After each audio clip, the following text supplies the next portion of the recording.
xaar ci conseil des ministres bi nga xamante ni convoqué nañ ko ëllëg. waaw mais d'abord il faut comprendre il y a une tradition républicaine moom moo ci am c'est-à-dire à chaque fois que ñu fal assemblée bu bees le premier ministre démissionne. Si le premier ministre démissionne il rend sa démission au président par conséquent mooy dañuy jàpp ni tout le gouvernement démissionne. non mais est-ce que pour ce cas-ci c'est valable. dañu c'est valable la ñuy def reconduction. ñu reconduire gouvernement bi. Ouais. C'est-à-dire au sortir des élections législatives si par exemple élection législative yi opposition moo ëppale woon. lan la ñuy wax cohabitation. donc assemblée bi dafa am légitimité bi muy jox l'exécutif. Parce que tout est du système politique qui est en place. Parce que le système politique bi ñu am beaucoup pensent que dañu am un système présidentiel. Aux États-Unis ils ont un système présidentiel. hyper présidentiel. ñun système bi ñu am dafa xaw a laal tuuti présidentialisme mais c'est pas un système présidentiel donc ce qui fait que le premier ministre ci élection jeexee du ñu indi gouvernement bi ñëpp démissionné parce que premier ministre moom mooy coordonner tout le gouvernement. Maintenant ñu def démission reconduction maintenant su démissionné ñu accordé waat ko confiance bi mu continuer mais terewul waaw mais terewul mën nga am remaniement comme mën nga bañ a am remaniement parce que remaniement du dara mooy yow yaay coordonné ci 7 mois yi gis nga yenn mbir yoo xam ne war nga ko changer nga changer ko wala nga maintenir c'est comme la mais premier ministre bu démissionner automatiquement gouvernement bi day démissionner. bien sûr si le premier ministre démissionne on considère que tout le gouvernement a démissionné. Après ñu reconduiraat ko bu ñu koy reconduiraat ci la ñuy ñëw confirmer waat. ministère yi maintenant suñuy confirmer waat ministère yi ci lañ lay wax comme par exemple El Malick poste vacant lay doon xam nga. su boobaa ñu tànn beneen profil.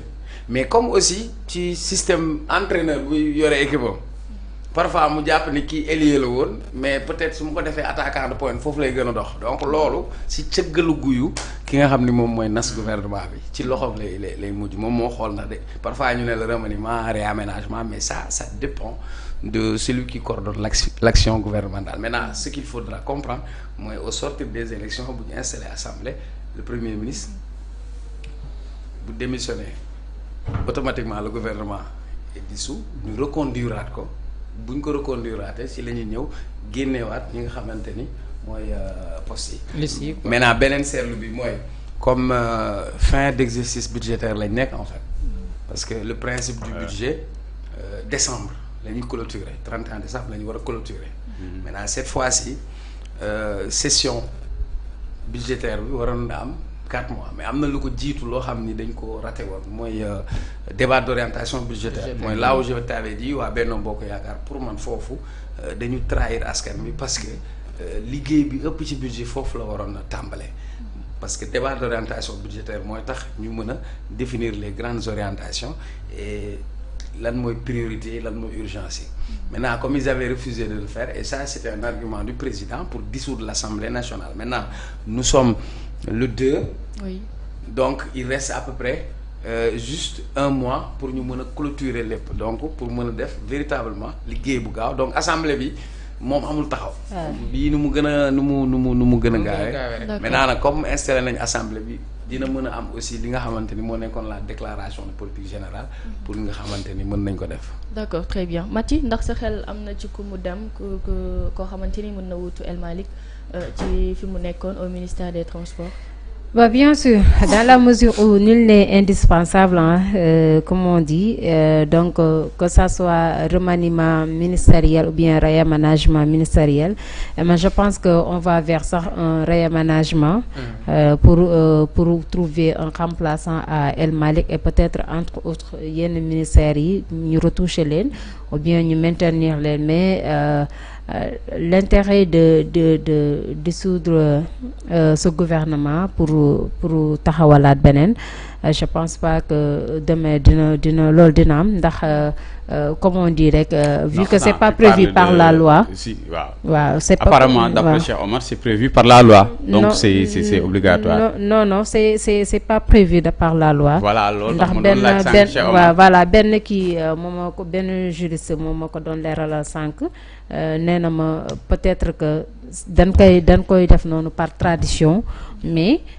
waaye Pape Moussa Sow fu mu nekk woo leen. waaw mais nee na amul benn élection boo xamante ni dina am Sénégal et que mu am loi boo xamante ni.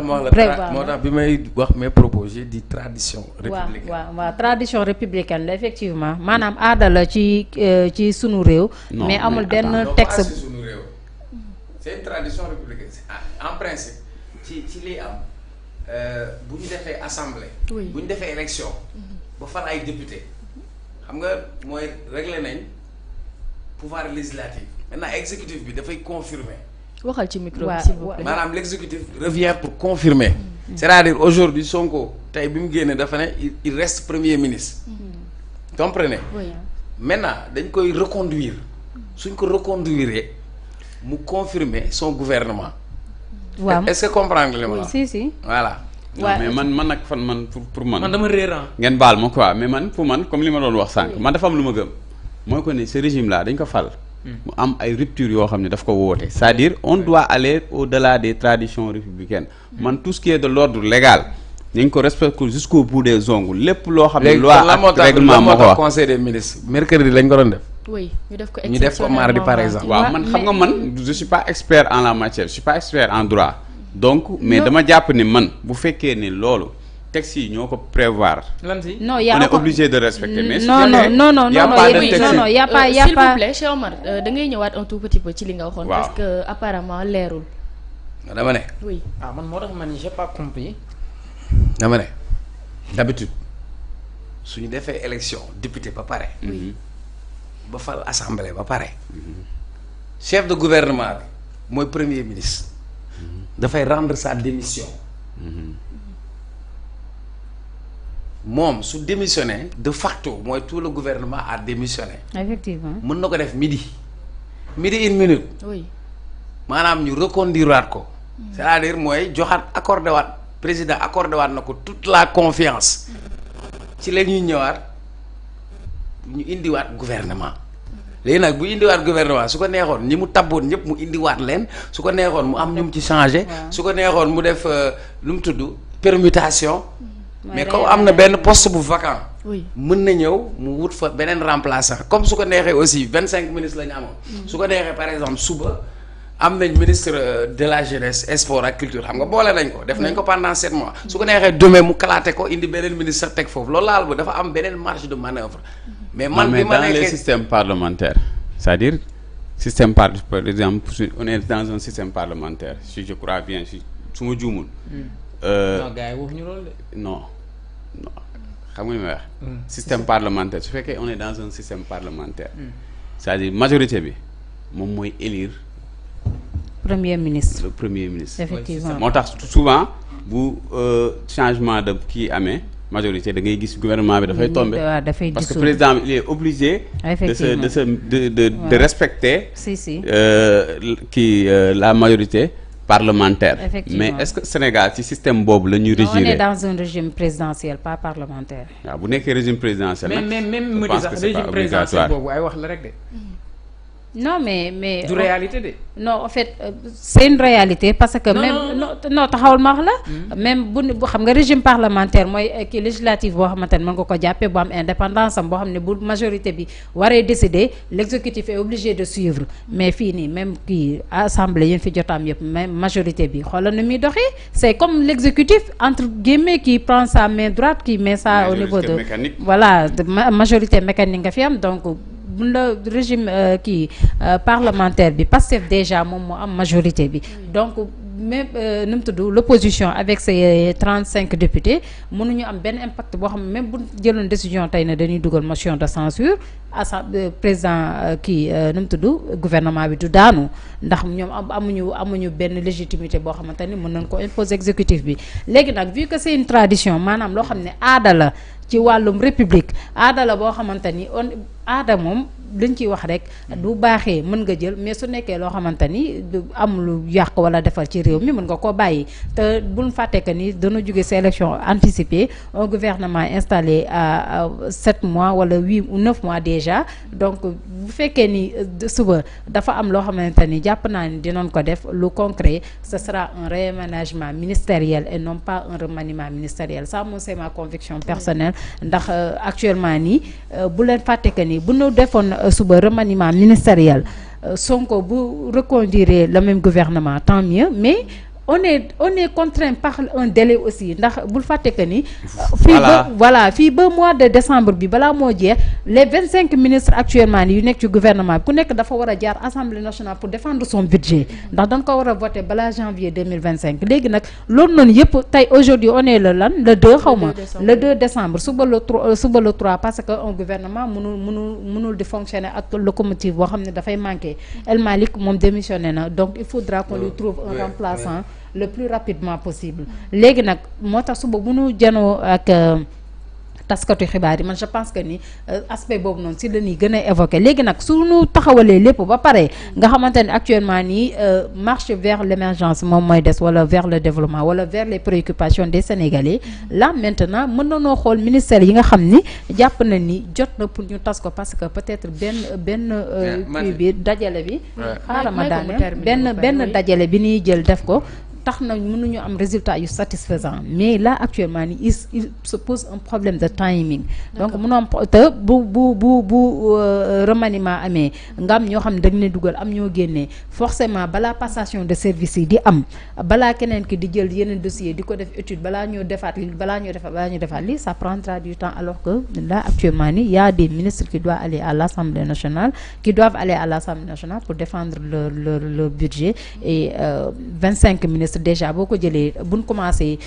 gannaaw suba wala gannaaw waati suba wala semaine prochaine ñu commencé pour assemblée nationale bi en attendant que le bureau bi soit effectif ñëpp ku nekk ñu xam fa nga war a nekk ça te déjà li lay dese pour nga yegg la 31 décembre sax du bëri ci 25 ministres yu war a jàll. D'accord Serigne dafa mel ni. mais dama bëgg am lu ma leeral.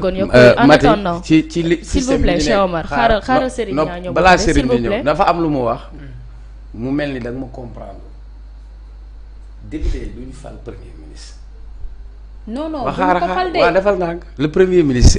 kii moom loolu non c'est damay bañ ñu bàyyi ko. le premier ministre. est nommé par le président de la République. mais ñoom. waaw xaaral. foo ko ngeen dégloon le premier ministre est nommé par le président de la République. nous sommes dans un système politique présidentiel.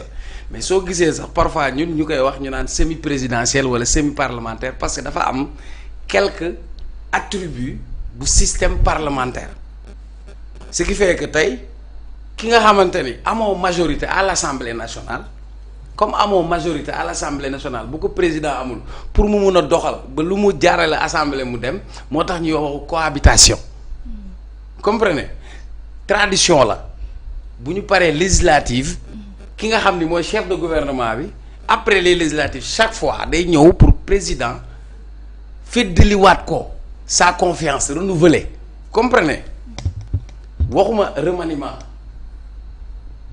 mais nécessairement comme un ministre boo xam ni démissionné na à l'Assemblée nationale le poste devient vacant dès l'instant que le poste devient vacant dañu koy remplacer comme suba mën nga ñëw ci beneen scénario parce que paaka kenn du ko jiitu ci mbaram ñoom ñi tànnoon seen gouvernement tànn ay ministre ci diggante bi xam nañ kan moo ci doxal soit ñëpp doxal ñu ne nice fine wala ñu gis ni kii mu ngi woon poste bi est-ce que gënul ñu yóbbu ko poste bële kii ñu yóbbu ko poste bële loolu yëpp c'est des scénarios qui sont possibles. waaw d'accord donc man loolu laa doon tënk pour mu leer. pour mu xam exactement lan laa wax. d'accord man j'ai bien précisé. ce qui régime parlementaire laa wax. waaw te da nga ne si sax conditionnalité. waaw mais j'ai bien dit si dans un régime parlementaire parce que régime présidentiel ñëpp xam nañ que ne président bi moom mooy comme nous disait notre prof monsieur PMS le président a des limites a un pouvoir extraordinaire mais qu'il exerce dans des limites extraordinaires dans un régime présidentiel c'est-à-dire président bi am na possibilité par exemple comme nommé premier ministre dissoudre assemblée nationale mën na engager armée bi ci guerre mais tey jii nii am na ay limites comme li Cheikh Omar di wax motion de censure par exemple limite la cohabitation boobu limite la mais je parlais d'un système parlementaire moo tax ma laajtewaat ban système moom lañ nekk di ñu régir parce que man je me dis lu tax ma indi réflexion boobu noonu je me dis que su fekkee ne on est dans un régime présidentiel c'est-à-dire man sama conviction mooy que ne par rapport à la situation bi nga xamante ne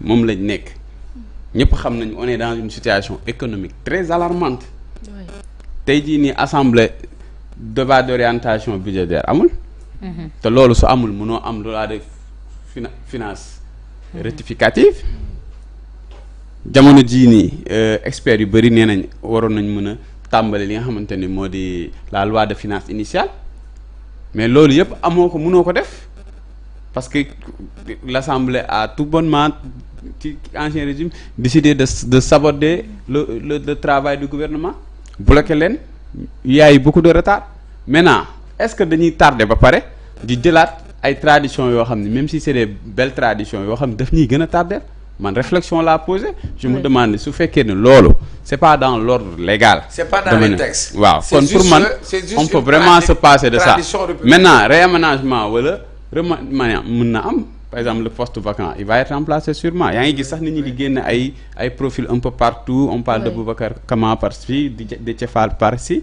mais ce qui est sûr mooy que y a pas de profil il y a pas mal de profils yoo xam ne ni qui sont capables de gérer la situation parce que il faut aussi ñu xam ne un ministre tey jii nii budget boo xam ne nii moom amu ci benn incident premier ministre yi boppam amu ci benn incident budget primature sax président Diomaye nee na bi ñu ko laajteewee ci affaire fonds politique yi lu mu wax Aram Touré moo ko laaj maa ngi koy nuyu de passage sama xarit mais daf ni carrément moom bi mu ñëwee fekk fa dara loolu la wax n'est-ce pas mais imagine-toi ministres yëpp ils sont dans les mêmes situations El Malick Ndiaye bii nekk président assemblée nationale wax na ko ci télé bi mais kooku comment tu peux lui demander des résultats il faut qu'on soit conséquent tu peux pas demander des résultats koo xam ne joxo ko benn arme joxo ko benn levier en 6 mois nga ne non dañ koy changer loolu ban pertinence la am ça veut dire que kon soit de départ bi soit il y a eu des failles ou il y a eu des erreurs yoo xam ne ni sur les hommes qui ont été nommés moo tax ma ne la man daa réaménagement laa gën a gëm non si point boobu laa gën a kii quoi non c'est que dafa am loo xamante ni man daf ma leer woon quoi si effectivement si développement yi quoi xam nga lii ñu fi expliqué yëpp c'est boo gisee sànq ma interpellé Junior ak Mati Sarr Niang si régime bi ñu doon développé kii moom dañ régime parlementaire kii moom incité également ci régime présidentiel bi mais non en fait loolu en fait Serigne t'as pas compris man su fekkee waaw damay laajte j'ai pas dit que ne régime parlementaire lañ nekk de ok damay laajte non léegi j'ai compris waaw tu as compris j'ai compris damay laajte ndax parce que li Cheikh Omar wax man je crois que li entraîne démission du gouvernement loolu régime parlementaire la moom laa doon expliquer sànq ma ne xam nga la moo mën a entraîner démission premier ministre mooy opposition am majorité à l'Assemblée nationale déposer sa motion de censure voilà ba pare en France tout récemment day tëb déjà te bu boobaa tamit moom non c'est vrai voilà léegi nag su voilà waaw su fekkee même cas de figure boo xoolee France avec Xavier Barbet c'est ça xam nga France un peu de différence la am man lu tax sànq ma interpellé leen yéen ñaar ñëpp ci question boobu différence bi mooy c'est-à-dire li ngeen expliqué yëpp man li ma ci jàng te man yàgg naa ko wax c'est-à-dire on a un système constitutionnel mal défini c'est-à-dire kenn mënul taxaw Sénégal avec beaucoup d'insistance ne la nous sommes dans un régime parlementaire wala nous sommes dans un régime présidentiel pur mënul ne waaw mooy li Cheikh Omar doon wax rek système hybride la un peu waaw xaaral ma ñëw parce que dafa am un régime présidentiel contrefaçon parce que régime présidentiel liñ si njëkk a théoriser mooy l'équilibre des pouvoirs te même ci régime présidentiel warul am motion de censure warul am dissolution de l'Assemblée nationale moyen de pression yooyu amul ça n'existe pas dans un régime présidentiel léegi nag moo tax régime bi Senghor moo faussé système bi depuis 62 bi mu bëggee xeex Mamadou Dia parce que avant loolu si régime parlementaire bi ngay théoriser si lañ nekkoon. Voilà. avec un exécutif à deux têtes, le bicéphalisme gouvernemental. Exactement moom ak Dia. mais bi mu ko bëggee éliminer si la transformer constitution bi en 1963 indi régime présidentiel pur pour jox boppam doole. léegi nag système bi foofu lañ ko posé à partir de ce moment là ñun xamuñu si ba Amadou Ba bu Pastef xamul da sànq ma insister si moom. xam nga c'est un très grand juriste. daaw maa ko déglu man maa ko déglu fan ko trop. parce que dafa wax loo xamante ni juristes yu bëri fondamentalement demuñu si. dañ leen fan ngeen gis ci régime présidentiel boobu Macky Sall mi ngi def ay projet de loi lu projet de loi la ñuy wax. mu ngi koy def mu ni fan ngeen gis dans un régime présidentiel bu ñu ni le président de la République am na droit def ay projet de loi effectivement wax na dëgg amul si régime présidentiel. moom théorisé na ko nii jàttan ma koy dégg. un excellent juriste Amadou Ba moom lu mel nii système yi théorisé na si lu bari léegi nag pour man débat bi fi mu amee solo. on doit aujourd'hui egg foo xamante ni on doit définir fondamentalement le régime présidentiel du Sénégal nekk parce que Maty li mu wax nii effectivement c'est vrai parce que opposition bi théorisé woon nañ ko bu yàggul dara ne am na ñoo xamante ni buñ demee assemblée nationale buñ gagné majorité bi dañuy fexe premier ministre tëb loolu ay menaces la woon. c'est ça yu opposition bi génn yàggul dara. mooy li ngay wax ni Barthélémy Dias la woon effectivement li nga wax ni foofu fi nga ko teg noonu foofu la parce que ñun affaire yi